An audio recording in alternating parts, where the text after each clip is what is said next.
მოგესალმებით, ეთერშია გადაცემა ფერმერის დროით, დღეიდან გადაცემა ტელეკომპანია გურჯაანის ეთერით. გავა ყოველ პარასკევს საღამოს 9:30-ზე და მე ლევან ალექსიშვილი კვალიფიციურ ექსპერტებთან ერთად შევეცდები მოგაწოდოთ ზუსტი და დროული ინფორმაცია სოფლის მეურნეობის სფეროში არსებული პრობლემების, მათი გადაჭრის გზების და ტექნოლოგიური სიახლეების შესახებ. აქვე გეტყვით, რომ პროექტი ხორციელდება აირექს საქართველოს ჯიმედია პროგრამის ფარგლებში. დღეს ჩვენი სტუმარია შპს მექანიზატორის ექსპერტი, სოფლის მეურნეობის მეცნიერებათა დოქტორი ბატონი ადოლი ტყეშელაშვილი. მოგესალმებით ბატონო ადოლი. მოგესალმებით, მივესალმებით თქვენს მაყურებელს. დღეს ჩვენ ვისაუბრებთ კახეთში სიმინდის წარმოების საკითხზე, ამერიკული ჰიბრიდული და ქართული ჯიშების მოყვანისა და აღების ტექნოლოგიაზე, მათ ნაკლოვანებებზე და უპირატესობებზე. ასე რომ დარჩით ჩვენთან ერთად და მიიღეთ დეტალური ინფორმაცია აღნიშნულ საკითხებზე. პირველი კითხვა მექნება ბატონო ადოლი თქვენთან. პირველ რიგში რამდენად უწყობს კახეთის ნიადაგი, კახეთში არსებული გარემო პირობები ხელს სიმინდის წარმოებას და რა სხვაობაა რაიონებს შორის ამ თვალსაზრისით? ბატონო ლევან, დავიწყოთ იქედან, რომ სიმინდის კულტურა ეს სტრატეგიული კულტურა არის ჩვენი ქვეყნისათვის.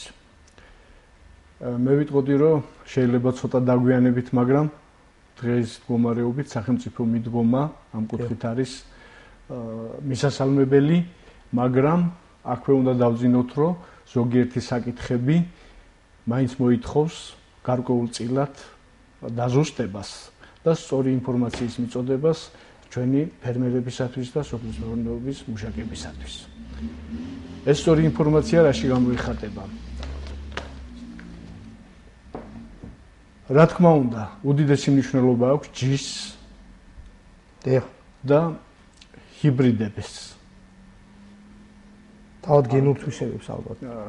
ჰიბრიდებს უდიდესი მნიშვნელობა აქვს, მაგრამ ამასთანავე უნდა აღინიშნოს, რომ განსაკუთრებული მნიშვნელობა აქვს მისი სწორი მოვლა-მოყვანის ტექნოლოგიის სწორად გაგებას და სწორად მიდგომას. ქართველი გლეხისათვის და საქართველოსათვის სიმინდის კულტურა უცნობი კულტურა არ არის. ის მე-17 საუკუნიდან არის შემოსული ჩვენს ქვეყანაში და მისი მოვლა-მოყვანის გარკვეული ტრადიციები აქვს ჩვენს ფერმერებსა და გლეხურ მეურნეობებს. მაგრამ დღევანდელ პირობებში ისეთი ინტენსიური ჯიშები და ჰიბრიდები შემოვიდა, რომ აი ამ ტექნოლოგიას, აი ამის ცოდნას გარკვეული ცოდნა სჭირდება. მე დაგეთანხმებით, აი პირველ რიგში, როდესაც საუბარია თქვა კახეთში სიმინდის წარმოებაზე. რამდენად არის ეს გარემო იმისთვის განკუთვნილი, რომ აქ თქვა თუნდაც ამ ჰიბრიდის პირობებში მოქალაქეებმა, ადამიანებმა, ფერმერებმა აწარმოოს სიმინდი ისე, რომ ეს იყოს რენტაბელური, ეს იყოს მომგებიანი, მას გქონდეს ბიზნესის სახე. აი რამდენად არის თქვა რომელ რაიონებშია ეს პირობები, რომელ რაიონებში არ არის ეს პირობები? მოგახსენებთ, ჩვენ ყოველთვის უფრთხილდებოდით კახეთის რეგიონში სიმინდის კულტურის გავრცელებას და დეტალურად ვარჩევდით იმ ზონებს, სადაც მისი მოვლა-მოყვანა და მაღალი მოსავლის მიღება შეიძლებოდა. აი, უნდა ითქვას, რომ სიმინდის კულტურა ეს ადვილად მოსაყვანი კულტურა არ არის.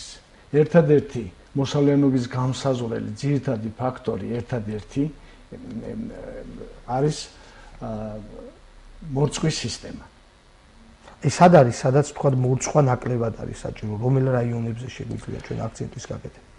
სიმინდი მოურწყველად თითქმის შეიძლება ასე ითქვას, არც ერთ რეგიონში არ მოდის, მაგრამ შედარებით ჭარბტენიან ზონებში თქვა ლაგოდეხის ჭარბტენიან ზონებში, აი მაგალითად ლაგოდეხის პირობებში სიმინდის მოყვანა შეიძლება, მაგრამ აქვე უნდა დავძინოთ, რომ მორწყვის გარეშე მაღალი მოსავლის მიღება იქაც კი შეუძლებელია. გასაგებია ბატონო ადოლი, ჩვენ დეტალურად დაუბრუნდებით თემას, თავად ტექნოლოგიურ პროცესს, როგორ ხდება მისი მოყვანა, ამ ჯიშების უპირატესობებს და ჩვენ ვისაუბრებთ აგროვადებზე, მავნებლებთან ბრძოლაზე, მთელ რიგ საკითხებზე, ბაზარზე და მის თავისებურებაზე, მათ რეალიზაციაზე, მთელ რიგ საკითხებზე. მანამდე მოდით ერთად ვნახოთ ჩვენი გადამღები ჯგუფის მიერ მომზადებული სიუჟეტი, რომელიც წელს უკვე ჰიბრიდული სიმინდის მოყვანას გურჯაანში და არსებულ სიტუაციას და გლეხების პრობლემებს ასახავს. ასე რომ დარჩით ჩვენთან და სიუჟეტის შემდეგ ჩვენ მოგაწვით დეტალურ ინფორმაციას თავად ამ საკითხებზე. სიმინდის ყანების აღება დაიწყო, ტარო უკვე მოსულია და მწიფობაში შევიდა. ჩვენი გადამღები ჯგუფი მოსავლის აღების პროცესით დაინტერესდა, რათა საკუთარი თვალით გვენახა და მოგვესმინა, როგორ მიმდინარეობს ხელისუფლების მიერ ინიცირებული პროექტი. გურჯაანში ამერიკული სიმინდი დათესილი ყანები თითქმის მომკილია. ნაკვეთებს ეტყობა, რომ მოსავალი არც თუ ისე კარგი იყო. როგორც გაერკვა, მიუხედავად იმისა, რომ გურჯაანში ნაყოფიერი ნიადაგია და სარწყავი სისტემაც მეტნაკლებად მოწესრიგებული, დიდმა ნაწილმა ამერიკული სიმინდით დათესილი მოსავალი ვერ მიიღო. გიორგი როსტოშვილი გურჯაანის მკვიდრია. ჰიბრიდული სიმინდის სათესლე მასალამ სწორედ იმ უპირატესობით მოხიბლა, რომლის შესახებაც სოფლის მეურნეობის კორპორაციის მცირე სარეკლამო რგოლებში საუბრობდნენ. თესლის სიძვირის გამო ბევრი შეძენა ვერ შეძლო. ახალი ჯიშის სიმინდი შედარებით მცირე ფართობზე დათესა, თუმცა მოსავალი ვერ მიიღო. ამობენ რომ გვალვა გამძლეო და არ გამოვიდა რა, ისა ჩვენი სიმინდი ჯობია. 9 ჰექტარზე მეთესა, მაგრამ არაფერიც არ მოვიდა, რავი, ცოტა მოვიდა. თქვათება 4 ტარო, გამოვიდა 2 ტარო, 2 დასრულდა და 2 ვერ დასრულდა, დასრულებელი იყო. რავი, მოუვარე ჩოვლები, მოხანი დაუყარე გვარჯილა, რავი და არ მოვიდა რა. ისევ ჩვენი ჯობია. 1000 ლარი დამიჯდა ვერაფერი მოიყვანე ბალახის გარდა. წამოვიდა სიმინდი და მე გაშია და ადგილიც კარგი იყო. მოხანი, გადავხანი კიდევ, ფრეზი ჩავატარე, სათესი დავთესე და არ მოვიდა. 1000-1000 მაინც გადავარდა ეს. ყანების უმრავლესობა გვალვისგანაა გადამხმარი. შესაბამისად, ვინც ნათესი ვერ მორწყო და ვერც სასუქი შეიტანა, ვერც მოსავალი მიიღო. თუმცა გურჯაანელები ცუდ მოსავალს არა მარტო ცუდ კლიმატურ პირობებს, არამედ გამოუცდელობასაც უკავშირებენ. დავთესეთ 5 ჰექტარზე ფრანგული ჯიშის ჰიბრიდული სიმინდი პიონერი, რომლის საგარანტიო მოსავლიანობა იყო 12-დან 17 ტონამდე ჰექტარზე. ეს რა თქმა უნდა თუ კი ყველანაირად ხელშეუწყობდით, ალბათ მოგცემდა კიდევაც ამდენს, მაგრამ არ იყო კლიმატური პირობები სიმინდისთვის, გაუჭირდა გვალვის დროს, მანამდე შევიტანეთ გერბიციდი და სასუქები, მაგრამ ცოტა მორწყვა დავაგვიანეთ გამოუცდელობის გამო და მაგდენი ტონაჟი ვერ მოგცა. ჰიბრიდული სიმინდი გურჯაანის მუნიციპალიტეტში 750 ჰექტარზეა დათესილი. გლეხები ამბობენ, რომ ბოლო 20 წლის განმავლობაში საქართველოს ამ კუთხეში სიმინდის ყანები ასეთ დიდ ფართობებზე არ დათესილა. შესაბამისად, ყველა ოჯახსა და სოფელში ამ მოცულობის მარცვლეულის შესანახი მეურნეობები არ არსებობს. სიმინდს კი რეალიზაციამდე გაშრობა სჭირდება. ნათელა მირველაშვილი 5 ჰექტარზე 30 ტონა მოსავალს აიღებს. რეალიზაციაზე ზრუნვა უკვე დაიწყო, რადგან პროდუქციის შენახვის პირობები არ აქვს. ჯერჯერობით არ ვიცით ზუსტად რამდენს ავიღებთ ჰექტარზე, მაგრამ სავარაუდოდ 5-6 ტონას მაინც ავიღებთ და ხარჯები მაინც დაგვეფარება. შენახვის პირობებს ჩვენ არ ვითვალისწინებთ, იმიტომ რომ ვცდილობთ როგორც ავიღებთ, მაშინვე გავყიდოთ. და თუ კი გვექნება პრობლემა რეალიზაციაზე, მაშინ უკვე გვაქვს რაღაც რეზერვში შენახვის საწყობი, გვაქვს სასაწყობი მეურნეობა, მე ახლობელს და დაგვეხმარება. ამერიკული ჰიბრიდული სიმინდის უპირატესობა სხვა ჯიშებთან შედარებით ასეთია: უხვი მოსავლიანობა, თესლის სიხშირე, გვალვაგამძლეობა და მარცვლის მაღალი კვებითი ღირებულება. ეს ის ჩამონათვალია, რითიც ხელისუფლებამ გლეხები და ფერმერები დააინტერესა. ჩვენ მოსახლეობამ უმეტეს მონაწილემა 90%-მა თითქმის ეს სიმინდი პირველად დათესა. ჩვენ ვაზრებდით შესაბამის დახმარებას, ვაცნობდით თუ როგორ უნდა მოხდარიყო მის მოყვანა, მაგრამ იყო კიდევ რაღაც პრობლემები, რაც ალბათ ყოველთვის თამდები არის. პირველად არის კულტურა შემოტანილი, ანუ მაღალპროდუქტიული ჯიში პირველად არის შემოტანილი ჩვენს რაიონში და ჩვენ მომავალ წლიდან უკვე გვექნება იმის შესაძლებლობა, რომ უფრო სრულყოფილად, უფრო ძლიერად, უფრო დიდი მოსავალი მიიღო. ფერმერებისა და გლეხების უმეტესობას ამერიკული ჰიბრიდული სიმინდის თესლი განვადებით ჰქონდათ ნაყიდი და შეთანხმებისამებრ თანხა მოსავლის მოწევიდან 7 თვის განმავლობაში უნდა გადაიხადონ. თუმცა ზოგ ყანაში სიმინდის ღერომ ტარო არ გაიკეთა და ღერო მხოლოდ პირუტყვის საკვებადაა ვარგისი. ჰიბრიდულმა სიმინდმა ჩვენს რაიონში ვერ გაამართლა. მეზობელს ედგა სიმინდი, მაგრამ ჰიბრიდული, მაგრამ ვერაფერი ტარო ვერ გამოისხა. და სასილოსეთ აიღო ფაქტიურად მთელი 1 ჰექტარიდან ვერც ერთ ტარო ვერ მოტეხა. ვერ შეეგუა ადგილობრივ კლიმატსა და ეთყობა მაგან განსაზღვრა რომ ტარო ვერ გაიკეთა.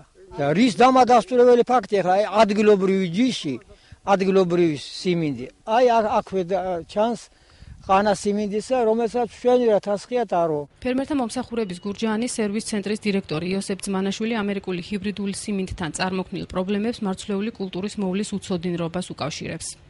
გურჯაანის კონკრეტულ მაგალითს ალბათ განხილვა ჭირდება, თქვათ ეს ამა თუ იმ ფერმერს, რატო თქვათ თუ მოუვიდა და მცირე მოსავალი, რატო მოუვიდა. მაგრამ ვინც ხელი შეუწყო კარგად და კარგად მოუარა და ვისაც ტრადიცია აქვს სიმინდის მოვლა-მოყვანის, მე ჩემთვის რამდენადაც ცნობილია, ყველა კმაყოფილია. მოსავლის დაბინავება გურჯაანის სოფლებში სექტემბრის ბოლოს დასრულდება. გლეხები ფიქრობენ, რომ წლევანდელი მცირე მოსავლის აღების შემდეგ სიმინდის დათესვას ვეღარ შეძლებენ.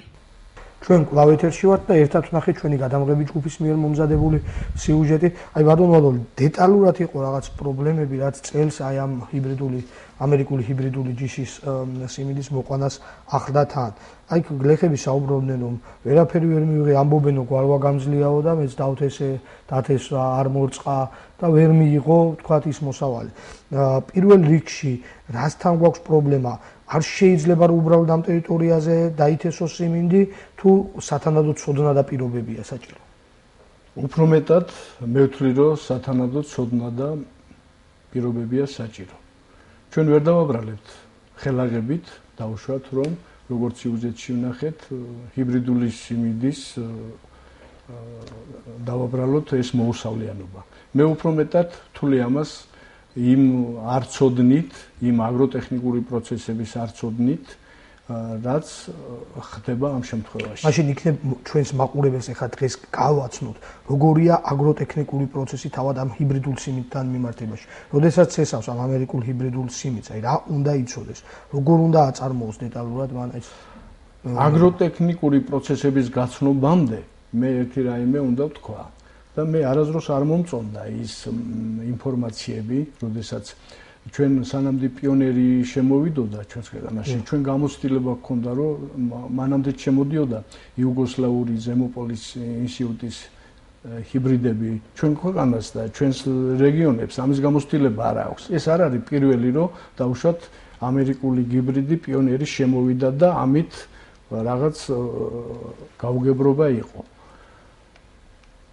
მე პირდაპირ უნდა ვთქვა და უნდა უთხრა იმ პიროვნებებს, რომლებიც შემომტანი არის ამ ჰიბრიდული სიმინდის, რომ ურწყავ პირობებში კატეგორიულად ვიტყვი დღეს. ურწყავ პირობებში სიმინდის მოვლა-მოყვანა და თესვა არ შეიძლება. და განსაკუთრებით არანაირი ჰიბრიდის? არც ერთის. დღევანდელი პირობებით. მომავალში რა იქნება, მაგრამ მე ძალიან მეეჭვება, რომ შეიქმნას სიმინდის ისეთი ჰიბრიდი, რომელიც ის ურწყავ პირობებში დაითესება, ის არ მოიწყვება და იქედან ვინმე თუ რაღაც განსაკუთრებული რაღაც არ მოხდება, რაღაც ნალექების თვალსაზრისით, მოსვლის თვალსაზრისით, რომ ვინმე სიმინდი მოიყვანოს. და ასეთი შემთხვევა შეიძლება 10 წელიწადში და უფრო მეტი განმეორდეს ერთხელ. ასე რომ ჩვენ თავიდანვე უნდა ავიღოთ ორიენტაცია და ვიცოდეთ, რომ ნებისმიერი შემოტანილი ჰიბრიდი დღეს ამერიკული იქნება ეს, ფრანგული იქნება, თუ გნებავთ ადგილობრივი იქნება, ურწყავ პირობებში მისი მოვლა-მოყვანა ადუნალული მაშინ რითაც მოხიბლა თქვათ სახელმწიფომ ეს ხალხი იყო ის რომ ეს ჰიბრიდი აი მოქალაქეც საუბრობდა სიუჟეტში ეს ამერიკული ჰიბრიდი არის გვალვაგამძლე და აქედან გამომდინარე მოდით ვისაუბროთ მაშინ სხვაობაზე თუ მორწყვა ადამიანმა რაღაც სათანადოდ მოვარა რა სხვაობაა ამერიკულ ჰიბრიდსა და ქართულ ჰიბრიდს შორის ან ქართულ ჯიშებს შორის მოსავლიანობის თვალსაზრისით რა უპირატესობა აქვს თქვათ ჰიბრიდულს ამერიკული კომპანია პიონერი ეს ცნობილი კომპანია არის სოფლიოში ეს მარტო საქართველოში არ არის მთელ სოფლიოში არის ეს ჰიბრიდები გავრცელებული და საკმაოდ მაღალი შედეგებია მიღებული რა უპირატესობა აქვს ამ პიონერს თქვათ სხვა ქართულ ჯიშებთან შედარებით მოსავლიანობის მე ვერ ვიტყოდი რაღაც განსაკუთრებული უპირატესობას იმიტომ რომ მე საქმის ყურში ვარ ვიცნობ აი ამ ჰიბრიდებს ვიცნობ მათ ავტორებს ვიცნობ მათ მუშაობას განსაკუთრებული განსხვავება აქ არაფერი არ არის, მაგრამ განსხვავება ის არის, რომ შეიძლება ის ასე თამამად გამომივიდეს საუბარი, აი ამ ჰიბრიდების მიღებას ფართო მასშტაბით, რომ აი მაგალითად ჩვენი ადგილობრივი მოსახლეობა დაკმაყოფილდეს თესლით, მიეწოდოს. აი ამის დაფინანსება, აი ამისი ყურადღება არის ნაკლები. ადგილობრივი ჯიშების ისე მოსავლიანობის თვალსაზრისით რომ ავიღოთ. ერთი და იგივე პირობებში, თქვათ, აი ქართული და ეს ჰიბრიდული სიმინდი მოსავლიანობის თვალსაზრისით რა სხვაობაა? კიდევ ერთხელ გავიმეორებ. რაიმე განსაკუთრებული სხვაობა არ არის. სხვაობა ის არის, რომ აქ უფრო დახვეწილად აი ჩვენი ჰიბრიდები, რომელსაც დღეს ვღებულობთ, აი პატარა მასშტაბით, აი ამისი გაფართოებაა საჭირო და აი ამისი სწორი მეთესლეობა არის საჭირო. გასაგებია. მეორეს მხრივ, როდესაც აი ეს თქვა, თქვენ თქვით რომ უცხო პირობებში არ შეიძლებაო არანაირი სიმინდის დათესვა. როდესაც თქვა, თუნდაც ისეთ ადგილებში, რომელიც ირწყვება, ითესება ეს ამერიკული ჰიბრიდი. მას თქვა რა სხვა რა თვისებები აქვს? იგივე თესვის პერიოდში, თქვა, ტარუების, თქვა, გამოსხვის პერიოდში, სხვა რა განსაკუთრებული თვისებები აქვს? ეს არის საინტერესო. საერთოდ ჯიშებთან შედარებით ჰიბრიდული სიმინდის უპირატესობა არის ის, რომ ის იტანს ცენერთას სიხშირეს. ჰექტარზე ჰიბრიდის ცენერთას სიხშირე ჩვენ შეგვიძლია 60,000-დან 70,000-მდეც კი იყოს.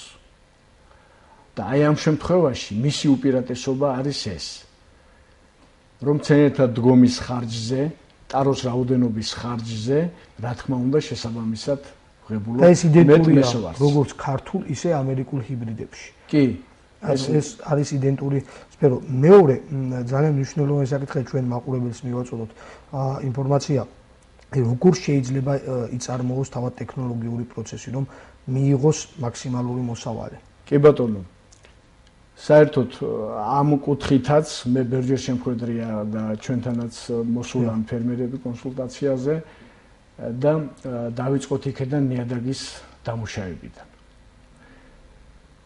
ნიადაგის დამუშავება სიმინდის კულტურისათვის აუცილებლად უნდა იყოს მძრალი. მძრალი ეს იმას ნიშნავს, რომ ის გვიან შემოდგომაზე, ნოემბრის ბოლოს, დეკემბრის თვეებში, როგორც კი ამის საშუალება არის, წინასწარ უნდა მოიხსნას ნიადაგი. ამ შემთხვევაში ამას უპირატესობა ის აქვს, რომ ამ ხნის განმავლობაში სიმინდის თესვამდე ნიადაგი აგროვებს შესაბამის ტენს. ნიადაგი უფრო სწორად მწიფდება და მზადდება იმისათვის, რომ თესვის პროცესი, საწყის პროცესში, როცა სიმინდს ჭირდება ტენი, საკვები ნივთიერებები, მომწიფებული ნიადაგი აი ამას ძალიან სწრაფად და დროულად აკეთებს სიმინდის კულტურისათვის. იმიტომ რომ სიმინდის მორწყვა თესვისთანავე ეს ძალიან შრომატევადი და ძალიან ძნელია. მაგრამ ჩვენ თუ გვაქვს მძრალი ამ შემთხვევაში სიმინდის თესვას და მძრალის შემდგომ სწორ ტექნოლოგიას გავაკეთებთ, მძრალი ადრე გაზაფხულზე უნდა დამუშავდეს, უნდა მოხდეს სარეველების გამოტყუება.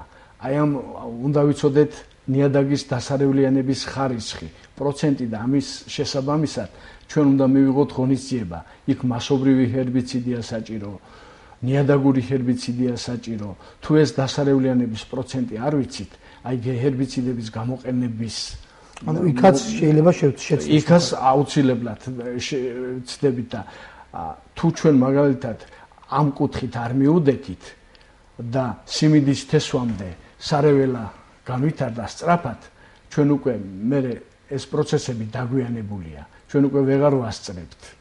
ანუ აი როდის რა პერიოდში უნდა მოხდეს ზუსტად აი ჰერბიციდების ანუ ამ პროცენტულობის განსაზღვრა, ან როგორ უნდა მოახერხოს ეს მოქალაქე? პროცენტულობის განსაზღვრა თავიდანვე შეიძლება. თავიდანვე შეიძლება ჩვენ ნიადაგებზე, ჩვენ ვიცით რა ხარისხის სარეველები არის, იქ ფართეფოთლიანები არის, ფესურიანი სარეველები არის. ლაბორატორია ვინ უნდა განსაზღვროს? აი ამის განსაზღვრა შეიძლება სპეციალისტის მიერ. თუ იქ ფესურიანი არის დასარევლიანება, ამ შემთხვევაში ჩვენ სხვა ჰერბიციდი უნდა ვეხმაროთ. თუ მარტო ფართოფოთლიანები არის, სხვა ჰერბიციდი უნდა გამოვიყენოთ. და ეს დეტალურად უნდა ვიცოდეთ ნიადაგის დასარევლიანების მხარისხი და თუ რა სარეველით არის ის დასარეველიანებული. აი ამ სარეველების მიმართ წინააღმდეგ გამოყენება შეიძლება აი პირველი მძრალის ადრეულ დამუშავების შემთხვევაში და ჩვენ როცა გამოვიტყუებთ თესვამდე ამ სარეველებს, ამ შემთხვევაში ჩვენ შეგვიძლია გამოვიყენოთ მასობრივი ჰერბიციდი. დიახ, რაც შეეხება თავად თესვას და თესვის შემდეგ პერიოდს, როგორ ვითარდება სწორად, როგორ უნდა განვითარდეს სწორად მოვლენები. აი ამ დამუშავების შემდეგ, მძრალის კულტივაციის შემდგომ აუცილებლად უნდა მოხდეს ნიადაგის თესვისწინა დამუშავება. და თესვისწინა დამუშავება უნდა მოხდეს ხარისხიანად. და შეიძლება ითქვას იქ სარეველა თესვამდე არ უნდა იყოს. იმიტომ რომ სარეველა სანამდე დავთესავ და სანამდე მცენარე განვითარდება, სარეველა სწრაფად ვითარდება. და ეს არ უნდა დაუშვათ. ამ რეგიონისათვის, კახეთის რეგიონისათვის თესვის ვადები რაც შეიძლება უნდა დავიცვათ. და რას ნიშნავს ეს? 5 აპრილიდან ჩვენ ნიადაგი უკვე მომზადებული უნდა გქონდეს იმისათვის, რომ თესვის პროცესი ჩატარდეს სწრაფად და შემჭიდროებულ ვადაში. 5 აპრილიდან 5 მაისამდე. 5 მაისამდე. თუ არ დავიცავთ ამ სფეროს, მაშინ რას ვიღებთ? თუ არ დავიცვათ, სწორედ ის არის, რომ შემდგომ აი ეს უკვე დგება კახეთის რეგიონში გვალვის პერიოდები. გვალვის პერიოდები, ატმოსფერული ნალექები უკვე ნაკლებად მოდის, მორწყვის სისტემა არ არის იმ დონეზე და სწორედ ეს განაპირობებს შემდგომ აი ამ სიმინდის მოუსავლიანობასა და იმ პროცესებს, რაც ჩვენ შევუძლიეთ. ერთია მთავარი კიდევ რომ ძალიან თუ თავად დათესვის შემდეგ როდესაც ამოვათ თავად სიმინდი, როგორ ვითარდება პროცესი? ხშირად ამბობენ რომ თქვა აი ამერიკული სიმინდი ან ჰიბრიდი მომხიბლელია იმით რომ მას არ ჭირდება ტრადიციული მუშაობა, რაღაც თოხნა და არა, რა თქმა უნდა. როგორ უნდა მოხდეს ტექნოლოგიური პროცესი, როგორ უნდა წარიმართოს? ტექნოლოგიური პროცესი ახლა ჩვენ დღევანდელი ეს ტექნოლოგია საშუალებას გვაძლევს, რომ ჩვენ სიმინდი თოხის გარეშე მოვიყვანოთ. თოხნის გარეშე. როგორც ჰიბრიდი, ისე არა ჰიბრიდი, თქვა ჯიში. როგორც ჰიბრიდი, ისევე ჯიშიც. იმიტომ რომ დღეს უკვე არის იმის საშუალება, შემოსულია საკმაოდ კარგი ტექნიკა, კიდე შემოდის. ძალიან კარგი მობილური ტექნიკა არის, კულტივატორების სახით, სასუქის შემტანი, რიგთაშორისები კულტივაცია, ეს უკვე დღეს მდგომარეობით შეიძლება ითქვას უკვე პრობლემა აღარ არის. და ამიტომ ჰერბიციდებთან ერთად, აი ამ ტექნიკასთან ერთად და იმ სწორ აგროტექნიკასთან ერთად, რაც სიმინდის მოვლამოყანას სჭირდება, ამის პირობები არსებობს. აი ამის პირობები არსებობს, მაგრამ დამეთანხმებით ყველაფერი დამოკიდებულია ფასთან. ანუ გლეხი რომელიც ან ფერმერი რომელიც იღებს ამოგებულებას, მან უნდა ამოიღოს ეს თანხა და დარჩეს მოგება. რა თქმა უნდა. მოდით მაშინ იქნება აი დეტალურად შევეხოთ, აი თქვენ ახსენეთ სასუქის შეტანა. ძალიან მნიშვნელოვანია თავად განოყიერების წესი ნიადაგის. აი რა არის ამ თქვათ იგივე ქართული ჯიშების შემთხვევაში განოყიერების წესი როგორია? ქართული ჯიშების და ჰიბრიდების შემთხვევაში ერთნაირია განოყიერების წესი. მე გეტყვით. ქართული ჯიშებისა და ჰიბრიდების შემთხვევაში ჩვენ ეს აგროტექნიკურად დამუშავებული გვაქვს. და აქ ჩვენ ვიცით სასუქის რა დოზებია საჭირო და შეტანის ვადები და შეტანის დრო და ასევე ვიცით ის სიხშირე ამა თუ ჯიშის თუ ჰიბრიდის რა რაოდენობით უნდა იყოს თესვის ნორმა. ეს დამუშავებულია. ხოლო რაც შეეხება შემოტანილ ჰიბრიდებს, აგროტექნიკურად უნდა ითქვას სიმართლე, რომ აგროტექნიკურად ჩვენი პირობებისათვის არ არის შესწავლილი ბოლომდე და ჩვენ ვეყნობით მხოლოდ და მხოლოდ იქედან შემოსულ ინსტრუქციას. ანუ განოყიერების წესი. განოყიერების წესი. თუ გნებავთ თესვის ნორმა. დავიწყოთ თესვის ნორმით. განოყიერების დოზებით. და ასე შემდეგ. აი თქვენი მოსაზრება როგორია? ჩემი მოსაზრება როგორ უნდა გაამოყერო რა სასუქი? ჩემი მოსაზრება და ჩემი დაკვირვება, მე ახლა წელს ამ პიონერს ძალიან ინტენსიურად ვაკვირდები. ჩვენ სარტიჭალის სასთელი სადგურის პირობებში გვითესია ეს პიონერი და აქვე შემიძლია გითხრათ, რომ ეს ჩემი უშუალო და ჩვენი სპეციალისტების მიერ გავატარეთ ყველა ის ღონისძიებები, დავიცავით და საკმაოდ კარგ შედეგს ველოდებით. საკმაოდ კარგ შედეგს. აი რა დაიცავით? მოქალაქეებმაც იცავთ. დავიცავით, ერთადერთი ვერ დავიცავით წლევანდელი კლიმატური პირობებიდან გამომდინარე, თესვის ვადები ვერ დავიცავით. და ფაქტიურად ჩვენ 28 მაისს დავამთავრეთ უпростоრად სიმინდის თესვა 70 გექტარზე. დავამთავრეთ აი ამ პერიოდისათვის. და რა თქმა უნდა, ნიადაგის თავის დროზე იყო მოხნული ყველაფერი, ერთადერთი ეს დაგვაგვიანდა. დანარჩენი ტექნოლოგიური პროცესები, რაც მის მოვლა-მოყვანას სჭირდებოდა და ჩვენი გამოცდილებაც ჩავდეთ, აი ამან შედეგი მოგვცა. და რა მოსავალს ელოდებით ჰექტარზე? ჩვენ ჰექტარზე ალბათ ეხლა ჩვენ სხვადასხვანაირ ტერმინოლოგიას ვხვდები, მე ზოგი ჩვენ მაგალითად ხშირად ვანგარიშობთ ტაროში მოსავალს და შესაბამისად ვიცით რა პროცენტი აკლდება ტენიანობას, ამას და სადღაც 10 ტონის შემთხვევაში ჩვენ 7 ტონა ნახევარს უკვე მარცვალს ვღებულობთ. 1 ჰექტარზე და ჩვენ ვარაუდობთ, რომ 7-დან 7.5 ტონა მარცვალს ავიღებთ ჰექტარზე. აი მაშინ თქვენ თქვით ძალიან დიახ, ახლა ჩაგეძიე. ძალიან და შენ. ხო, რაც შეეხება ახლა ეს განოყერების სისტემა და აი თქვენს გაწუხებთ და ჩვენს მოსახლეობასაც აწუხებს და მინდა რომ კი ბატონო, ბოლომდე დავაფათ. აი ჩემი დაკვირვებით და ჩვენ რაც გავაკეთეთ აი ახლა ჩვენი შესაძლებლობიდან გამომდინარე წელს აი გიბრიდულ სიმინდების ფართობებში სულ შევიტანეთ 270 კილოგრამის რაოდენობით აზოტური კვება. მხოლოდ აზოტური კვება. იქ ჩვენ არ შეგვიტანია ფოსფოროვანი, კალიუმიანი სასუქები და ასე შემდეგ. რაც აუცილებელი პირობა იმ მაღალი მოსავლის მიღებისათვის, რასაც ჩვენ ვითხოვთ და რასაც ჩვენი მოსახლეობა და გვთხოვს. რატომ არ შეიტანეთ თქვათ? არ შევიტანეთ, იმიტომ რომ ცოტა ეკონომიური მდგომარეობაც არ იყო სახარბიელო, შემდგომ ეს ამ ფოსფორიან კალიუმიანების შეტანას ხნის პროცესში თავისი ვადები აქვს.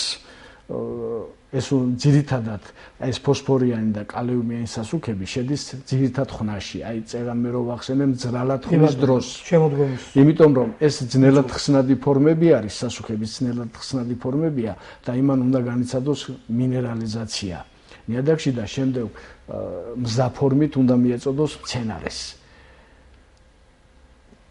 ჯერ ესეთი ეს იყო დაგვიანებული. მეორე არის რომ წლების განმავლობაში საქართველოში ფოსფორიან კალიუმიანი სასუქების ფუფუნება არ არის. იმიტომ რომ ეს ძვირადღირებული სიამოვნება გახდა. იმიტომ რომ ძვირადღირებული არის. და ეხლა ძირითად ხნაში ამის შეტანა 250-300 კილოგრამის რაოდენობით ეს პირველ წელს გარკვეულად დანაკარგად ითვლება. იმიტომ რომ ეს სასუქი ნიადაგის უფრო ღრმა ფენაში ხდება და მისი მინერალიზაციის შემთხვევაშიც ნაკლებად მისი გამოყენება ნაკლებად ხდება პირველ წელს. თუმცა მომდევნო წლებში მომდევნო წელს მისი ეფექტი არის მაღალი, მაგრამ მომდევნო წელსაც ეს მარტო ერთი წელით არ უნდა შემოვიფარგლოთ. მომდევნო წელსაც მისი შეტანა იმ დოზით ისევ უნდა მოხდეს. და წლების განმავლობაში აი ამის ნაკლებობა უკვე ნიადაგში აღდგენილი იქნება და მცენარეს ის მორიგეობაში ის ხორბლისთვის იქნება, სიმინდისთვის იქნება, მზესუმზირისთვის იქნება, ეს თავისთავად მიეწოდება ყველა კულტურას. ჩვენ იძულებული გავხდით ბოლო დროს აი ეს რთული სასუქები, რომელიც შემოვიდა ახლა ამოფოსკა, დიამოფოსკა, რომელიც უფრო კომპლექსური არის. ხო, ხშირ შემთხვევაში ჩემი გამოცდილებით ურჩევდი, რომ მისი გამოყენების კოეფიციენტი რომ მაღალი იყოს და პირველ წელსვე მოგცეს გარკვეული შედეგი, აი მძრალის კულტივაციის დროს, პირველი კულტივაციის დროს თესვამდე რომ იქნეს შეტანილი. იმიტომ რომ აი თუ ძრალის კულტივაცია თავის დროზე მოხდება, იქ კიდე გვაქვს ჩვენ გარკვეული პერიოდი თესვამდე, რომ ამ სასუქმა განიცადოს მინერალიზაცია გარკვეულწილად და რაღაც მზაფორმაში უკვე შემდგომ პერიოდში, როცა მისი გამოყენება უფრო კრიტიკული ხდება მცენარისათვის, რომ მიეწოდოს. დღევანდელ პირობებში ჩვენი მოსავლის მიღება და უკმაყოფილებაც ალბათ იქედან არის, რომ აზოტურ კვებაზე არის ძირითადად გადაყვანილი და ეს არის ცალმხრივი კვება. ცალმხრივი კვება არის მცენარისათვის, რომელიც გარკვეულწილად ნიადაგსაც აღარიბებს და შესაბამისი შევსება არ ხდება ამ სასუქებაზე. ამაზე უნდა მეკითხა, ბატონო მადული, ძალიან მნიშვნელოვანი საკითხია ის, რომ ხშირად მოქალაქეები, რომ ფერმერები, გლეხები, რომ იმ წელს მიიღონ მაღალი მოსავალი, რა თქმა უნდა, ადამიანს დღეს ვიცით რა ეკონომიკური მდგომარეობაა საქართველოში და ადამიანები ცდილობენ რომ იმ წელს მიიღონ მაღალი მოსავალი, რაღაც ნახონ შედეგი. კი, ხშირად ხდება არა გრძელვადიანი განჭვრეტა, არა თქვა მომავალ წლებზე გათვლილი სტრატეგია არ არის აგებ როგორც ეს განვითარებულ ქვეყნებში, რაზეც თქვენ მზანით. აი ეს რას გვაძლევს? მაგალითად იყო საუბარი იმაზეც, რომ აი ეს ამერიკული ჰიბრიდული ჯიშები, თქვა ფიტავს ნიადაგს და მომდევნო წლებში, თქვა იმ რაოდენობას ვეღარ მოვიყვანთ ქართული ჯიშებისგან განსხვავებით. ეს არის თუ არა რეალური, თუ უბრალოდ ეჭვია რომ თქვა ამერიკული ფიტავს და ქართული არ ფიტავს. თუ ეს უბრალოდ ნიადაგის გამოყენების არ ცოდნაა. ასეთი მიდგომა ნამდვილად არ შეიძლება, რომ ამერიკული ფიტავს და ქართული არ ფიტავს. თუ ნიადაგში ეს ამერიკული იქნება თუ ქართული იქნება, ის შევსება არ ხდება ყოველწლიურად. რაზე თქვენ საუბრობთ? დიახ, თუ არ ხდება ის ყოველწლიურად მისი შევსება, რა თქმა უნდა, ნიადაგს ამერიკულიც გამოფიტავს და ქართულიც გამოფიტავს. და შეიძლება ითქვას დღეს ჩვენი ნიადაგები ამ ხრივ სავალალო მდგომარეობაშია. გამოფიტული არის ისედაც. და მხოლოდ აზოტით, აი რა ცალმხრივად გამოფიტულია ისედაც. იმიტომ რომ არავითარი ნიადაგის ნაყოფიერების აღდგენის არანაირ აგროტექნიკურ ღონისძიებებს ჩვენ არ ვაკეთებთ. ეს ერთი მხრივ არ ცოდნითაც არის და მეორე მხრივ გაჭირვების და გამომდინარე არის. რაც შეეხება თქვენ სტრატეგია ახსენეთ და შემდეგი გათვლები ახსენეთ. ჩვენ ქართველებს ყოველთვის გვეჩქარება რომ რაღაცა იმ წელსვე და იმ დღეს და იმ საათში მივიღოთ შედეგი. სოფლის მეურნეობაში ეს ასე არ ხდება. აი ამას უნდა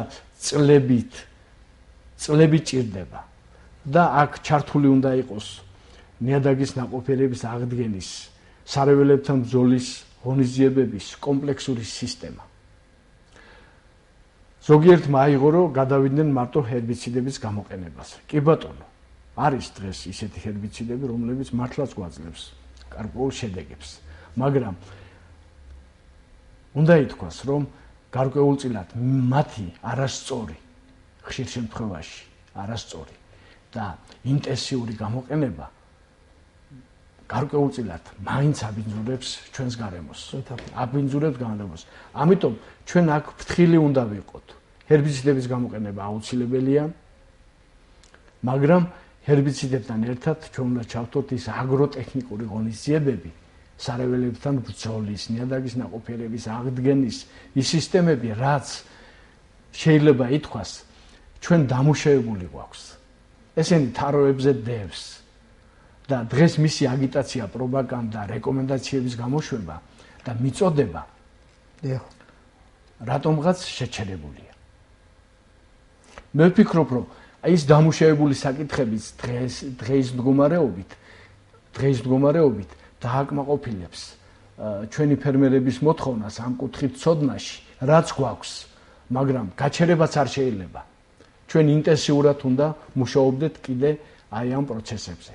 უნდა გითხრათ, რომ აი მაგალითად წეგან ვახსენე მე, რომ ჩვენი ჯიშებისა და ჰიბრიდების აგროტექნიკური საკითხები ჩვენ შესწავლილი გვაქვს. აი დღესაც 3 ჰიბრიდია ჩართული, ახალი ჰიბრიდი ჩვენს სელექციონერების მიერ გამოყვანილი და ისინიც აი მაგალითად სარწიალის სასწრაფო სადგურში დღეს 2 ჰიბრიდი, რომელიც დარაიონდა მისი აგროტექნიკური საკითხები ძალიან დეტალურად და სწორად ისწავლება. ამიტომ მე მაინც რომელი ჰიბრიდებია, რაც აი ქართული ჰიბრიდები აიღოთ, რომელიც ჩვენი ნიადაგებისთვის, იგივე გურჯაანის უფრო ისეთი გვალვა, ასე ვთქვათ. აი მაგალითად კახეთის რეგიონისათვის ჩვენ ასეთი პროგრამა გვქონდა თავის დროზე. ალბათ ზოგიერთი მაყურებელი დამეთანხმება, რომ ქართული ცხრა სპეციალურად იყო შექმნილი აი ამ ურწყავ და გვალვა გამძლე სიტყვა არ უნდა ვეხმაროთ. გვალვა მედეგი შეიძლება შედარებით, მაგრამ აი აქვე ვთქვათ, მურწყვა რაც შეეხება, ავიღოთ რომ ვთქვათ, იგივე ეს ამერიკულიც, ვთქვათ, თქვენაზეც საუბრობთ, ასე ვთქვათ, ნომერი 9 ქართული 9 ჰიბრიდის შემთხვევაში არის გვალვა მედეგი, მაგრამ მაინც რა პერიოდულობით სჭირდება მინიმალური მორწყვა. თუ არ იყო ნალექი შესაბამისად. თუ არის გვალვიანი წელი და არ არის ნალექი, აი რა პერიოდში და როდის ესაჭიროება, ან რამდენჯერ? მინიმუმი რომ სიმინდის კულტურა. დიახ. ყოველ პერიოდში ითხოვს წყალს, გარკვეული დოზით, რა თქმა უნდა. დასაწყისში მას თუ ჩვენ სწორი მძრალი გვაქვს, ნიადაგი სწორად გვაქვს დამუშავებული, ამ შემთხვევაში ის ნაკლებად ითხოვს მორწყვას. იმიტომ რომ იქ შენარჩუნებულია ის ტენისის რაოდენობა, რომ მცენარე აქ 5-6 ფოთლის ფაზაში შესაბამისი სასუქებით და შესაბამისი სასუქები 5-6 ფოთლის ფაზაში მას არასდროს იშვიათი შემთხვევა რაღაც თუ რაღაც ისეთი განსაკუთრებული არ მოხდა, რომ მას გაუჭირდეს აღმოცენება. მაგრამ სიმინდის კულტურა ყველაზე მეტი მომთხოვნი არის წყლისადმი. ყველაზე მეტი მომთხოვნი არის, როცა მისი ყვავილობის ფაზა იწყება. ყვავილობის ფაზის დასაწყისში და მარცვლის ფორმირების ორჯერ მაინც აი ამ ორ ფაზაში, აი ამ შემთხვევაში ჩვენ აი რაღაც შვალედით შეიძლება ეს შვალედი იყოს 10 დღე, 15 დღე, 20 დღე პირველი მორწყვიდან მეორე მორწყვამდე. აი ამ შვალედში ჩვენ თუ სიმინდს მორწყავთ, მივიღებთ იმ მოსავალს, რა პოტენციალური შესაძლებლობა სიმინდს ძალიან დიდი აქვს. ამერიკაში თქვენ ახსენეთ მივიღეთ მოსავალს, წელს თქვათ რომ დაუკვირდეთ სტატისტიკას, კარგი მოსავლად ითვლება თუ მიიღე, ამ ჰიბრიდის პირობებში 7 ტონა ჰექტარზე. ხომ 7-7.5 შესაძლებელია 8 ტონაც 1 ჰექტარზე. მაგრამ ამერიკაში იგივე სიმინდი, თუნდაც აი რაც ჯიშის ახლა ვსაუბრობთ, პიონერის ჯიშის სიმინდი, არის 25 ტონაზე არის ჰექტარზე. რატომ ვთქვათ საქართველოში 5 ტონა, 7 ტონა და ამერიკაში ასხოვებაა ტექნოლოგიურ პროცესში ნიადაგში. გეთანხმებით. მე მაგალითად თვლი აი ჩემი დაკვირვებებიდან და აი გამოცდილებიდანაც თუ გნებავთ 7-8 ტონა აი ამ დასაწყისში და აი ამ პირობებში რაც ჩვენ ეხლა დავიწყეთ. მართალია სიმინდის კულტურაზე ეხლა არ დაგვიწყია ჩვენი მუშაობა, მაგრამ ტექნოლოგიური პროცესი გავიხსენოთ ის რომ ჩვენი სიმინდის საშუალო მოსავლიანობა 2 ტონა 800 იყო კი ბატონო და მე მაგალითად გარკვეულ ნახტომათაც ვთვლი რომ დღეს ჩვენ საქართველოში 7-8 ტონა და თუ გნებავთ 6 ტონა და თუ გნებავთ 5 ტონაც მარცვალში. დიახ. მე ვთვლი რომ ეს კარგი მოსავალია დასაწყისში. შესაძლებელია 25 ტონამდე ასვლა როგორც ამერიკაშია? შესაძლებელია. თუ ის განსაკუთრებული პირობაა. შესაძლებელია. სიმინდის კულტურას გააჩნია უდიდესი პოტენციალური შესაძლებლობა. რა არის გასაგებია? მაგრამ ეს აქ არის ის სტრატეგია, რაც თქვენ ახსენეთ. და ის გათვალისწინება ის ზელვადიან პერსპექტივაში ნიადაგის მაღალი კულტურა, ნიადაგის დამუშავების განოყიერებისა და ტექნოლოგიური პროცესების სწორი დაცვა. ჩვენ მე რომ თქვენ ჩამოგიწეროთ ახლა ნიადაგის მოხდიდან მოსავლის აღება გაჯდება, სრულად რო დაიცვას მოქალაქე. ჰექტარზე აი პირობითად თქვენ რასაც ბრძანებთ დაამუშავა უახლოესი მორწყვას კიდევაც ორჯერ მორწყას ორჯერ თქვა შეიტანოს თესლშიც ის ფასი გადაიხადოს პერიოდში შეიტანოს შესაბამისი სასუქები და გააკეთოს გზელვადიანი ინვესტირება არა პირველ წესრიგებს იმ შედეგს რა თქმა უნდა ცალკეული ზონისათვის რეგიონისათვის ეს ტექნოლოგიური რუკები დამუშავებული გვაქვს და ყველა ზონაში შეიძლება ითქვას ბევრი განსხვავება არა, მაგრამ სხვადასხვა ფასებია. მაგრამ დღეს რომ აი მე მაპატიეთ და უხეშად რომ გითხრათ, ის მორწყვები, ის თესლის ღირებულება, ის სასუქების ღირებულება, რომელიც ძალიან ეხლა 70 ლარი ღირს 50 კილოგრამიანი 60-დან 70-მდე ახლა ტელემაყურებელი არ მინდა რომ დავაბიო ან გაურთულო რაღაც ისა. არა, ჩვენ საუბრობთ რაც უნდა იყოს. გრძელვადი გაურთულო და 300 კილოგრამი რო შეიტანოს ერთი მეშოკი ღირს 60-დან 70 ლარამდე. 6 მეშოკი ხომ უნდა შეიტანოს ახლა 50 კილოგრამზე გადაანგარიშებით. აბა ვიანგარიშოთ რა ჯდება 6 მეშოკი 400 ლარზე მეტი. კი ბატონო. ამას დავამატოთ ის აზოტის კიდე ის რაოდენობა, რაც ითხოვს ჩვენ შემთხვევაში ჩვენი აგროტექნიკული ჩვენი ჯიშები, ჩვენ მაქსიმუმი ყოველთვის ჩვენ აგროტექნიკაში იყოს ფიზიკური წონა 300 კილოგრამი აზოტის შეტანა. დიახ. აზოტის შეტანა. მაგრამ მე როგორც დღეს ვაკვირდები, ეს ინტენსიური ჰიბრიდები, რომლებიც შემოვიდა, მას 300 კილოგრამი არ ყოფნის. არ ყოფნის. 300-დან 300 შეიძლება ჩავთვალოთ მინიმუმი 300-დან ახლა 500 კილოგრამი მე ძალიან ისე მეჩვენება. ბევრი მეჩვენება, იმიტომ რომ ხელაღებით არ შემიძლია თქმა, იმიტომ რომ ამას გამოცდა უნდა. და 500 კილოგრამამდე მე ცოტა მეეჭვია, მაგრამ აი ჩემი დაკვირვებით 350 400 კილოგრამამდე მაინც ჭირდება. და აქვე არ მინდა რომ დამავიწყდეს და უნდა თქვა 300 და 400 კილოგრამი აზოტის შეტანა ნიადაგში ეს ცოტა თუ ისე შევხედავთ და თუ მისი შეტანის ვადები და მისი დოზების განაწილება და მისი წილადობრივი შეტანა თუ არ მოახერხეთ მე წელს მქონდა ასეთი პრაქტიკა ერთ-ერთ ფერმერს რომელიც დაინტერესებული იყო ფერმერი შეიძლება არ ქვიოდეს მას, სულ სხვა სამსახურის წარმომადგენელი იყო, მაგრამ დაინტერესებული პიროვნება იყო ძალიან და მივედი და ვნახე, რომ ერთდროულად 350 კილოგრამი აზოტი შექონდა სიმინდში. მე ეს დაუშვებლად იმაჩნია.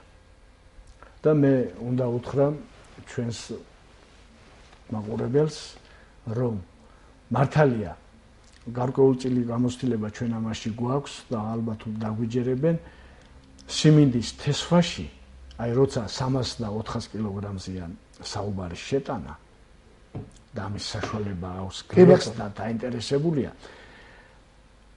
100 კილოგრამი უნდა შევიდეს თესვის პროცესში.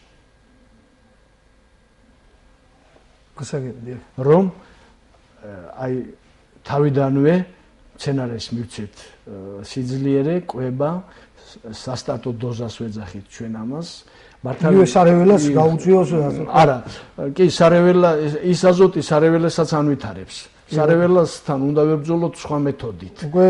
თორე სარეველა ყოველთვის ცდილობს და მისი უპირატესობა კულტურულ მცენარესთან ის არის, რომ ის ართმევს იმ წყალსაც, იმ საკვებსაც და ჩაგრავს კიდევაც.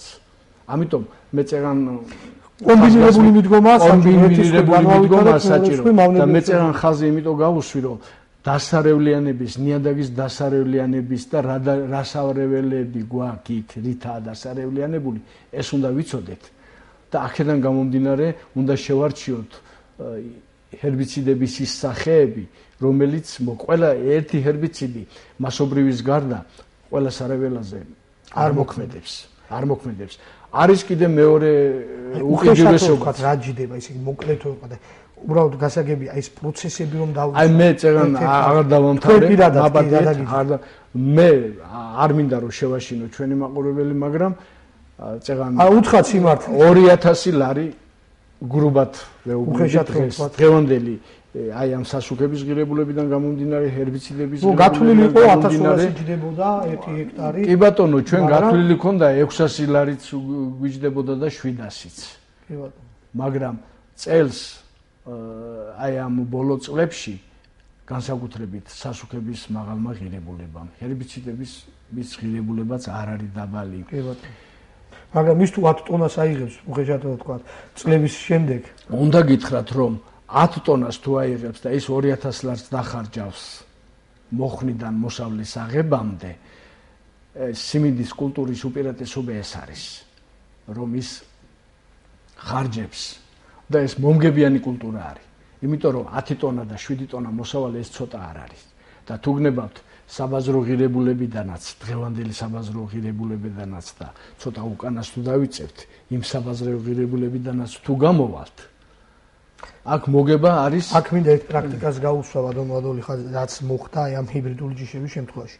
ადამიანებს, რომლებსაც, ორ კატეგორიად დაიყო ადამიანები, რომლებსაც ჰქონდათ მიწები, მაგრამ არ ჰქონდათ საშუალება ქვერაზეც საუბრობთ, შესაბამისი ღონისძიებები განეხორციელებინა თავიდან ბოლომდე და ჰექტარზე თქვა 2000 ლარი დაიხარჯათ და ვერც მიიღეს დაბალი მოსავალი ან ვერ მიიღეს მოსავალი ჩვენ სიუჟეტშიც ნახეთ ესეთი ტიპის ადამიანები და მეორე იყვნენ ადამიანები ბიზნესმენები პირობითად რომ თქვა რომელსაც ჰქონდათ ფული და ამას უყურებდნენ არა როგორც ოჯახის გამოყვების საშუალებას ან როგორც ბიზნესს და თბილისიდან ჩამოვიდნენ ძირითადად ლაგოდეხის ტერიტორიაზე იქირავეს 100-ობით ჰექტარზე აქვს საუბარი 30-40-100 ჰექტარი ვიცა უბრალოდ იქირავეს გლეხისგან და იქ დათესეს შესაბამისი თქვა კონსულტაციების ყავდათ პირადი კონსულტანტები ამ სფეროში გამოცილი ადამიანები დათესეს და მიიღეს კიდეც მაღალი მოსავალი რომელსაც ადამიანს რომელსაც არ ქონდა თავისთავად მიწა მაგრამ მან შეხედა როგორც ბიზნეს ამ კუთხით მიუღია მაგრამ მეორე სფეროა ასეთი ადამიანები ვერ განავითარებენ და მე ვფიქრობ რატომ აი თქვენაზეც საუბრობთ ზელვადიან პერსპექტივაზე არ ფიქრობენ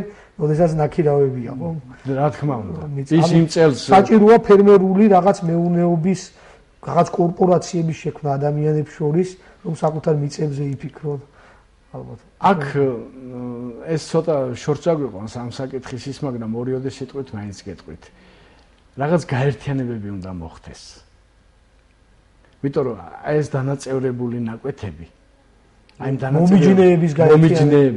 მომიჯნეების გაერთიანება თუნდაც. აი მაგალითად არის შემთხვევა რომ 10 ჰექტარიან ნაკვეთში 6 კაც, 10 კაც აქვს დანაწევრებული ნაკვეთი. ამ 6-დან და 10-დან ზოგს სულ არ აინტერესებს იქ დაუშვათ მოხნას, მოიყვანოს, ზოგიც კიდე წვალობს, ზოგი ხორბალი აქვს, ზოგი სიმინდი აქვს. აი ესეთი სიჭრელე გარკვეულწილად რომ მე დავამუშავე მაგალითად ვცდილობ, მაგრამ ჩემი მომიჯნავე ამას არ აკეთებს. ფასებს ხომ უზდით? აქ სარევლიანდება ეს ნიადაგი. აი ეს ზუსტად მავნებელი დაავადებების გავრცელებას, აი ეს დაუმუშავებელი, დასარევლიანებული მიწები იწვევს. სამ ფასებსაც ხომ უზდის? ცალკერო ტრაქტორს 6 კაცი მიიყვანს და სად ერთად რომ მიიღოს. აი ტექნიკის გამოყენება არის ძალიან დაბალი. ტექნიკის გამოყენება ხარჯი მეტია. რა თქმა უნდა გადაადგილება მისვლა მოსვლა ძალიან ან ჯობია მაინც რომ ამ მომიჯნავე ერთი სახის პროდუქცია დათესო დიახ და ამ რეგიონ შემდგომში წერს მაგალითად სიმინდი დათესონ მოუარონ ერთად იყვნენ საქმის ყურში ერთად გაინაწილონ შრომისის პროცესები რაც მის მოვლა-მოყვანა სჭირდება მეორე წელს კი ბატონო ხორბალი ეხლა ერთ მნიშვნელოვან საკითხს უნდა გადავიდეთ ჩვენი საერთო დრო ფაქტობრივად ბევრი არ გვაქვს დარჩენილი იწურება მაინც და თავარი თემა მაინც არის რა ერთია მოყვანის ტექნოლოგია რაზეც უკვე ვისაუბრეთ ჩვენ მაგრამ მეორე არის მისი რეალიზაცია აი მაგალითად როგორია სხვაობა იგივე აგროვადების თქვათ თესვის პროცესი აგროვადის დაცვასა და რეალიზაციას შორის ანუ ფასზე როგორ მოქმედებს გვიან დათესილი სიმინდი ან ადრე დათესილი სიმინდი თუ ჩვენ არ დავიცავ აი ხლა რადგან საერთო რომ ადრე იწოლება მე წერან აი ძალიან მინდა მაყურებელს ბოდიში მოვხადო არ დავამთავრე სასუქების დოზების შეტანას განაწილებას იმ 300 და 400 კილოს აქვს უდიდესი მნიშვნელობა ის 100 კილოგრამი თესვის პროცესში უნდა იყოს შეტანილი მეორე 100 კილოგრამი უნდა იყოს პირველი კულტივაციის დროს და მესამე 100 კილოგრამი და შესაბამისად შეუძლია მე ის 400 კილოგრამი გაანაწილოს სამ პროცესად და წილადობრივი შეტანა. აი ამას აქვს ძალიან დიდი მნიშვნელობა და სასუქების გამოყენების კოეფიციენტი ამ შემთხვევაში მაღალია და აი ეს გამოუყენებელი სასუქი არ დაგვიბინძურებს ნიადაგს და სცენარია შეეცდება რომ აი ესე წილადობრივი შეტანის პროცესში აითვისოს აი ამას მიაქციონ ძალიან დიდი ყურადღება. ნიადაგის მოკლედ ვიტყვი, ნიადაგის დროულად დამუშავება და სწორი ხნა, რასაც მე მძრალი ვახსენე, შემდეგ მძრალის სწორი კულტივაცია, შემდეგ აქ პროცესში დააკვირდეს ჰერბიციდების შეტანას და მე ამაზე ვისაუბრე. მავნებლებთან ბრძოლა და მცარეველებთან ბრძოლის შემთხვევაში და დაიცვან თესვის ვადები და აი ზუსტად ახლა გადავალ თქვენ ბრძანეთ რომ აი რა განსხვავება აქვს, აი ფასზე როგორ მოქმედებს. ჩვენ აქეთ თავიდანვე უნდა ვთქვათ რომ ფასზე ეს როგორი მოქმედებს, ეს საბაზრო ფაზი განსაზღვრავს ამას. მაგრამ თესვის ვადები 5 აპრილიდან მაგალითად 5 მაისამდე პერიოდში ხო აქ ერთი თვე მაინც სხვაობაა, ხო შეიძლება 5 აპრილს დავთესებ მე დღეს და თქვენ დათესეთ 5 მაისს. ერთი თვე ეს საკმაოდ უფრო მაღალია ფასი მე აღების დროს დასაწყისში, ბოლოში, შუაში. არის შემთხვევები, მქონია პრაქტიკაში, ბაზარი ითხოვს მაგალითად გასულ წელს სიმინდის ძალიან ნაკლებობა იყო ჩვენს ქვეყანაში. და მოთხოვნაც მაღალი იყო. მე ამდენი ხანია მუშაობ ახლა და აი სიმინდის ფასი მაგალითად 70-80 თეთრი, მესამე უნივერსიტეტის სიმინდზე მაქვს ლაბარაკი, მაგალითად გასულ წელს ასეთი ფასები იყო.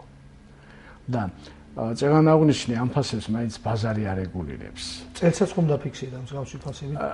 წელსაც დაფიქსირდება, იმიტომ რომ აი დასაწყისში მაგალითად დასაწყისში ვინც უკვე აიყო შედარებით მაღალი ფასი არის. იმიტომ რომ ითხოვს ბაზარი ითხოვს, ჩვენი მეფრინველობის ფაბრიკები ითხოვს აი ამ პროდუქტს ახლა.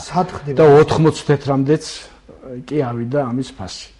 და რეალიზაცია ძირითადი საქართველოში, ძირითადი მე რამდენადაც ვიცი, არის რა თქმა უნდა მოსახლეობის გარკვეული ნაწილი, ვისაც ეს სიმინდი არ მოყავს და სჭირდება მას თავის ბიზნესი აქვს ქათმის წარმოებაში, მეღორეობაში, მეცხოველეობის წარმოებაში და ასე შემდეგ. და უფრო ძირითადი მომთხოვნი არიან ჩვენი მეფრინველობის ფაბრიკები. და ჩვენ საკმაოდ კარგი მძლავრი მეფრინველობის ფაბრიკები. მაინც ერთი მნიშვნელოვანი საკითხი ჩვენ ექსპორტზე თუ არ ვიფიქრეთ, არის ძალიან მნიშვნელოვანი საკითხი რატომ? ვისაც აქვს თავისი შინამეურნეობა, ეხლა საქართველოს მართლაც სოფლის მეურნეობის მხარეა, არც მიწების სიმწირეს არ უჩივით, ხო? მით უმეტეს კახეთში, ვისაც თავისი სოფლის მეურნეობა აქვს, ანუ მეფრინველების ფაბრიკა, ან მეცხოველეობას ეწევა, იგი თავიდანვე ფიქრობს, რომ დათესოს სიმინდი დაუჯდება ბევრად საკუთარი წარმოება ქონდეს, ვიდრე იყიდოს, იმიტომ რომ ნაკიდი სიმინდით პირობითად გაზრდილი ღორი არის ყოველთვის წამგებიანი. ვერ გავყიდით იმ საბაზრო ღირებულებით და საბაზრო ღირებულებით საკუთარი საკვების ბაზის შემთხვევაში არის მომგებიანი მეცხოველეობა. თუ საკუთარი ბაზა არ არის მომგებიანი. ამ შემთხვევაში ჩვენ სიმინდის წარმოებელი მაინც ვინც უბრალოდ დამოუკიდებლად წარმოებელია და არ აქვს სხვა მეურნეობა, ანუ რეალიზაციის საკუთარი რეალიზაციის საშუალება არ აქვს, მაინც უყურებს ექსპორტს, დიდი მწარმოებელი, რომ ექსპორტზე გავიდეს. აი ამ მხრივ რა მდგომარეობა გვაქვს ჩვენ? სახელმწიფო აცხადებდა იმასაც, რომ აი ჩვენ ექსპორტში შეგიწყობთ ხელს. თუმცა იყო მეორე საკითხი, რომ თუ არ გამოშვა ეს სიმინდი შესაბამისად, რაც იმ ექსპორტიორისთვის არ არის მისაღები, ანუ ურთიერთჯაჭვში ვექცევით. რა თქმა უნდა. რა უნდა გააკეთოს ამ შემთხვევაში, ხო, აი სასაშრობი მეურნეობამდე მივდივართ ჩვენ. მე წეგან თავში აღნიშნე და ნედლი სიმინდი უნდა პირობითად. არავის, ნედლი სიმინდი არც უნდა და არც შეინახება. ის შეიძლება 3 დღის შემდგომ უვარგისი გახდეს. თუ ის პროცესი არ იქნა დაცული. იგივე წონის მიმართებაში. ნუ წონის მიმართებაში თავისთავად. სიმინდი ეს ცოტა ძნელად შესანახი კულტურაა. ჩვენთან სიმინდის შენახვა ძირითადად ხდებოდა და მოსავლის აღება ტაროში.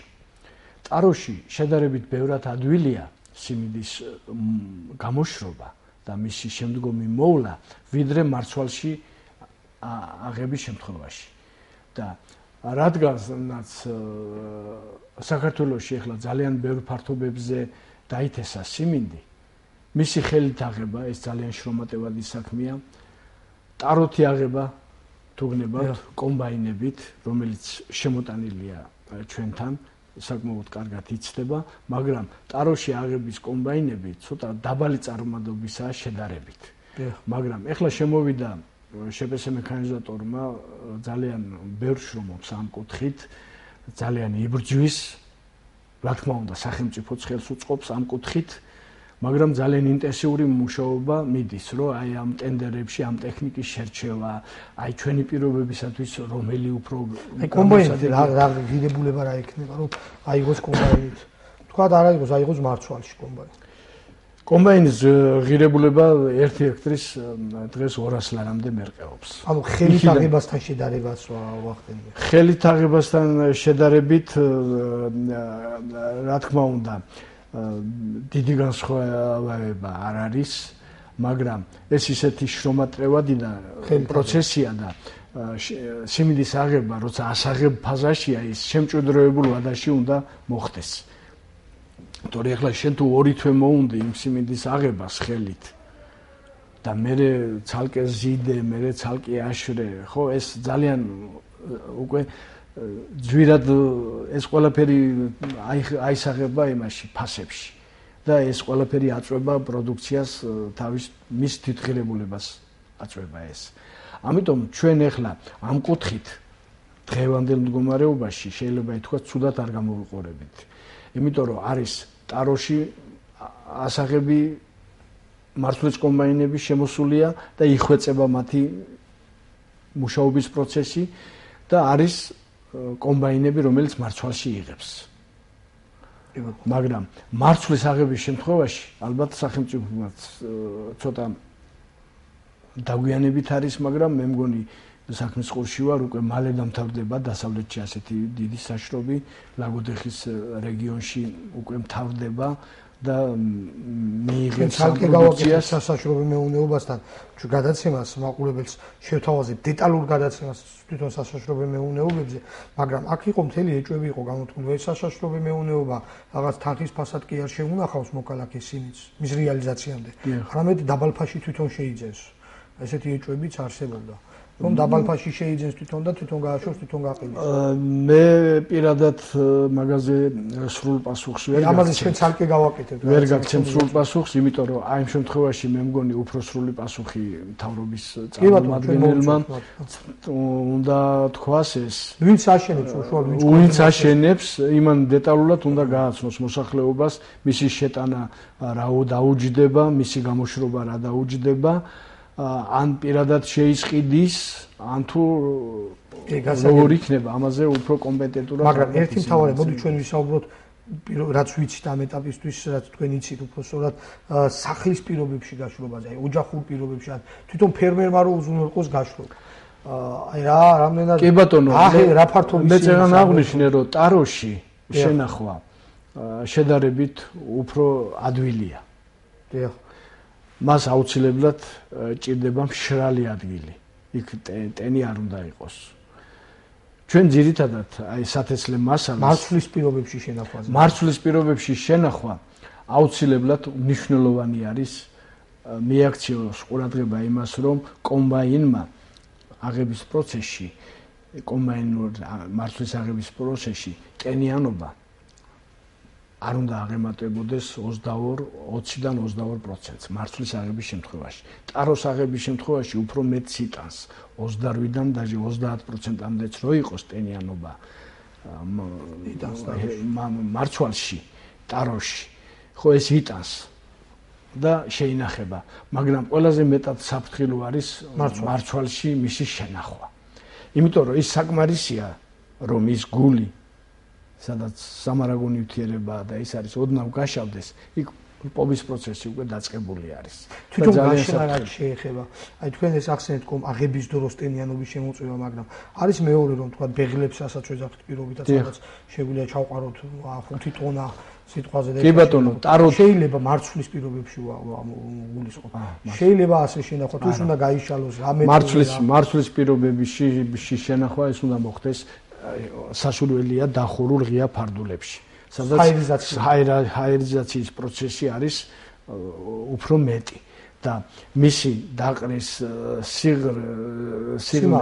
სიმაღლე 20 სანტიმეტრს პირველ ეტაპზე მაინც და ყოველ დღე თუ არა, ყოველ მეორე დღეს აუცილებლად მისი გადაბრუნება იქნება საჭირო.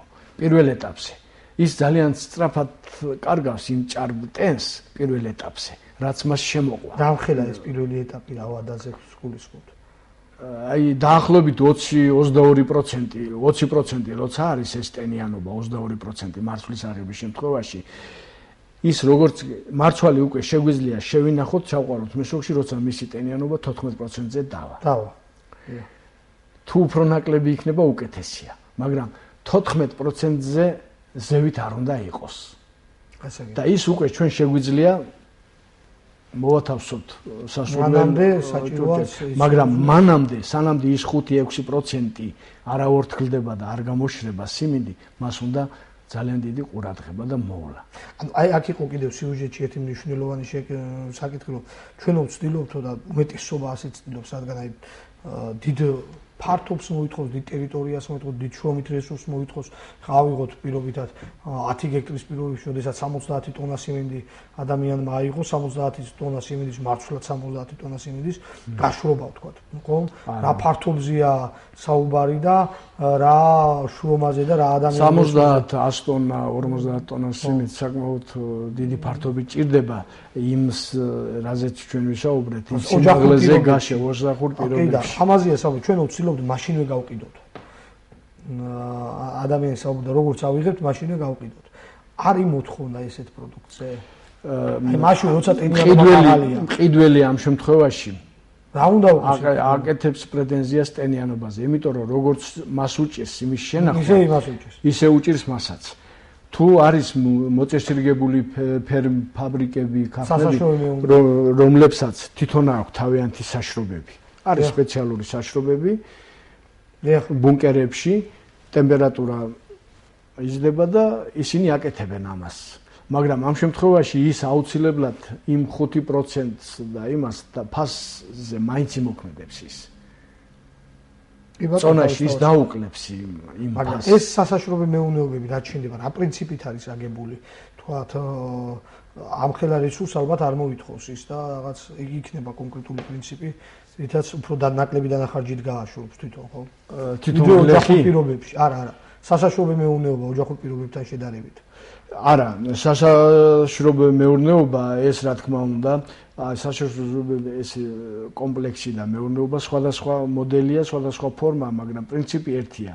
იქ შედის სიმინდი, ირთვება გარკვეული ტემპერატურაზე და ძალიან სწრაფად ისინი აი ამ ტენიანობის მიხედვით იზომება ეს შესული სიმინდის რაოდენობა, ტენს ზომა აუცილებლად გაზომავენ, რა ტენიანობა აქვს და იმის შესაბამისად აშრობენ მას. და ეს ძალიან სწრაფად ხდება იქ. ის არ ხდება რაღაც დღეები და თვეები არ უნდება იმის. ოჯახურ პირობებში რა პერიოდი? ოჯახის პირობებში მხოლოდ რაც რა პერიოდი ჭირდება? დრო ჭირდება მაგას უფრო ბევრი. ამინდებზეა დამოკიდებული. რა თქმა უნდა, ამინდზეა დამოკიდებული. მაინც საშუალოდ ერთი თვე რა.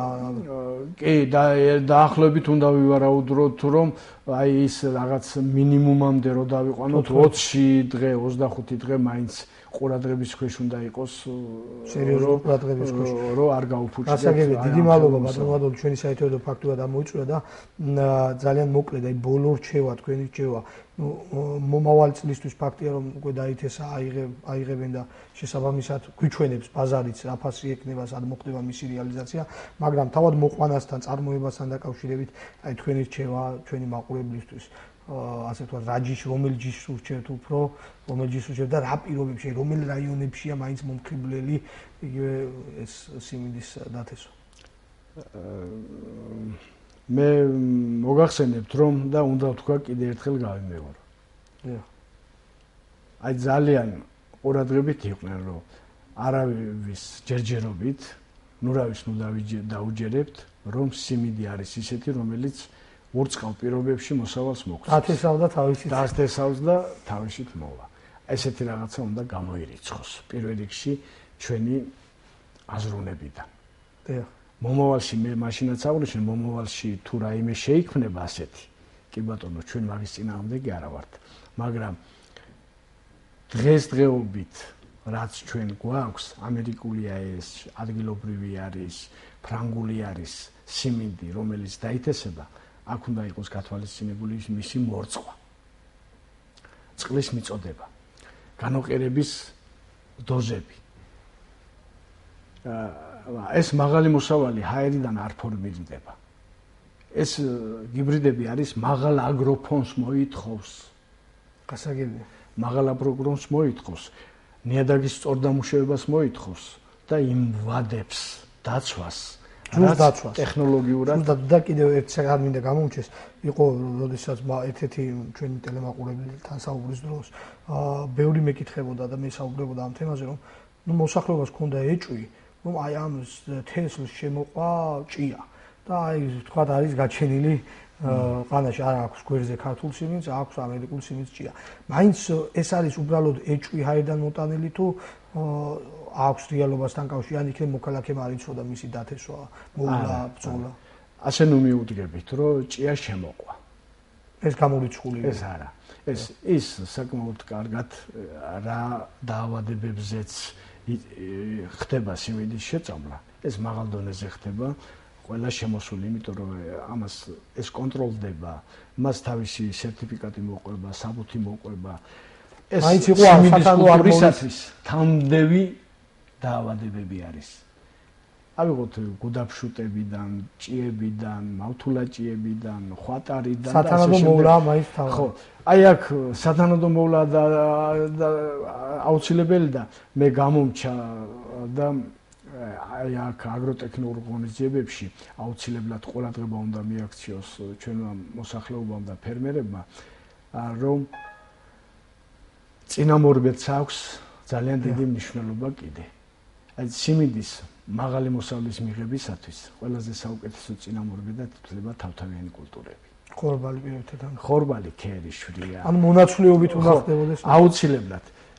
ჩვენ ალბათ ეს ცალკე თემა იქნება კიდე და ჩვენ ვერ ვაკეთებთ იმ თესბრუნვას, რაც ჩვენ პირობებში ითხოვს ჩვენი ნიადაგები, ჩვენი ნიადაგური კლიმატური პირობები, მაგრამ მე მოსახლეობას მაინც ურჩევ, რომ თესბრუნვის რგოლში მაინც შეეცადოს, ვისაც სტრატეგიული გათვლები აქვს თავის მიწაზე. რომ კულტურათა მორიგეობა თესბრუნვის რგოლი არის რგოლს ვეძახით აი სამ კულტურის მონაცვლეობას. რომ ამ პროცესში მან როგორც აგროტექნიკურად, ისე ქიმიურად ებრძოლოს სარეველეებს და აღადგინოს ნიადაგის ნაყოფიერება. და ყველაზე უკიდურეს შემთხვევაში კულტურათა მორიგეობა მაინც იქნეს დაცული. ამ შემთხვევაში ჩვენ ვაკეთებთ ნიადაგის ნაყოფიერების აღდგენასაც, სარეველეებთან ბრძოლის ღონისძიებების გატარებასაც და ვასწრებთ მავნებელ დაავადებებთან ბრძოლის ღონისძიებების გატარებას. უღმესიმალობა ბატონო ვადოლი, უღმესიმალობა გადაცემაში სტუმრობისთვის. ტელემაყურებელს შევახსენებ, რომ თქვენ უყურებდით გადაცემა ფერმერის დროით. აღნიშნული გადაცემა ყოველ პარასკევს გავა დღეიდან ყოველ პარასკევს გავა ეთერში. დღეს ჩვენი გადაცემის სტუმარი იყო ბატონი ადოლი ტყეშელაშვილი, შეფასე მექანიზატორის ექსპერტი, სოფლის მეურნეობის მეცნიერებათა დოქტორი. ჩვენ საუბრობდით სიმინდის წარმოებასა და შემდეგ მის მოვლაზე და რეალიზაციაზე. მე დაგემშვიდობებით მომავალ პარასკევამდე, ასე რომ კარგად ბრძანდებოდეთ.